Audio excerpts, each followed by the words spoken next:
Hi, my name is Andy Elliott. I'm going to show you the typical mistake, which is salesman negotiating down.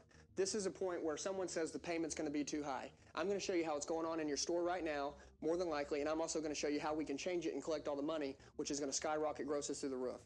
So basically what we have here, a customer's trading an 08 Chevy Trailblazer. 90,000 miles, they're currently paying $300 a month. They're buying a 2013 Chevy Cruiser, 25,000 miles.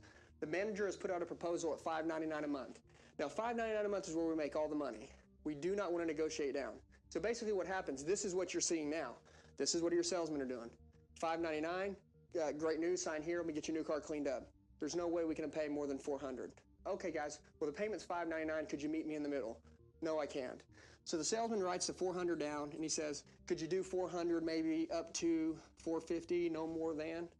And then what happens is they go through this little cycle of reward yourself, your wife's worth it, saying things that don't really make sense to just try to get more money. And I'm going to show you this. They end up with a $425 a month commitment and they go back to the desk. That's not $599. That's not collecting all the money. I'm going to show you how to do it right here. This is a tactic I'm going to teach everyone in your store. $599 a month, sign here. Customer says there's no way I can afford more than $400. I understand. Write it down. And you're currently paying $300. Is that correct? Yes. Okay, so you can afford $400, you're currently paying $300. That shows me you can afford about $100 more for your new car. I'm always going to flip the paper over. This is me negotiating on the back side of my sheet of paper, which is really not negotiating. Mr. Customer, just to let you know that I was listening to you, I'm going to write $100 more in budget. That's how much you just told me you could afford more for a new car. This is your old car. This is your new vehicle. Now, currently in your old car, you're paying $300 a month. Your new car is costing you $599. Now I want to ask you this real quick, Mr. Customer. Currently, how much you spend a week driving? How much you spend a week in gas driving your old vehicle? Andy, I spend about $75 a week. Now remember, in a seated position, we write everything down. So this is what your salesman will be doing on the back side of the sheet of paper. $75 a week in gas. There's 4 weeks in a month, roughly. So that shows us that $300 a month is how much it's costing roughly to drive your old vehicle currently for gas. Now I'm also going to add in the $300 payment that you currently pay to the bank. And it shows me that if I add the $300 gas and the $300 payment, $600 a month is how much it's costing you to drive your own vehicle. Now let me show you just prospectively so you can see what I'm doing here. I'm taking them from, they're paying $300, they think they can go to $400, and they're looking at the $599, and it seems like they're going up in money. They're not. That's why this is called money justification. Be deadly on every pencil. They're currently paying $600 a month to own their old vehicle between gas and payment. Now watch how my new car goes. With your new vehicle, Mr. Customer, you're spending $75 a week in gas to drive your 08 Chevy Trailblazer, buying a Chevy Cruise. Better gas mileage, less money spent. We're going to cut that gas in half. So $75 a week is going to go to $35 a week in gas on your new vehicle. Now there's 4 weeks in a month, just like we did over here. And that shows me that roughly $140 a month in gas is how much you're going to be spending for your new car. Now I'm also going to bring down the $599 payment.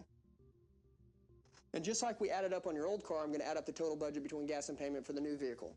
And that shows me that roughly $739 a month is how much it's going to cost to own your new vehicle, total budget. So if I take the $739 that the new car costs to own, and I take the $600 that you're paying now, basically this new vehicle is only $139 more out of the bank. That's all it's basically costing them more. And when you came in here, you said you could afford $100 more comfortably for a new vehicle. So if I take the $139 more that the new vehicle is going to cost, take away the $100 more you said you could afford more for a new car, it basically shows me this vehicle is only $39 more than what you're prepared to pay. And it's really not that. Let me explain why. The fact that your old vehicle has no warranty, basically, the national average what it costs to maintain a car that's currently out of warranty is $1,200 a year. Now listen, that could be $600 in February on a car with no warranty. You go 10 months, don't spend any money, and then you spend $600 in December. Well, $600 still is $1,200 for the year. If you divide that, since we're talking about budget, $1,200 a month into a small maintenance payment, $100 a month is roughly what they're going to have to budget and set aside for a vehicle that's currently out of warranty. That $100 is nothing when I look at the $39 more this new vehicle is going to cost. I'm actually saving them $61 as long as I can show you that your new car has a full warranty with a 5-year, 100,000-mile warranty on a Chevrolet.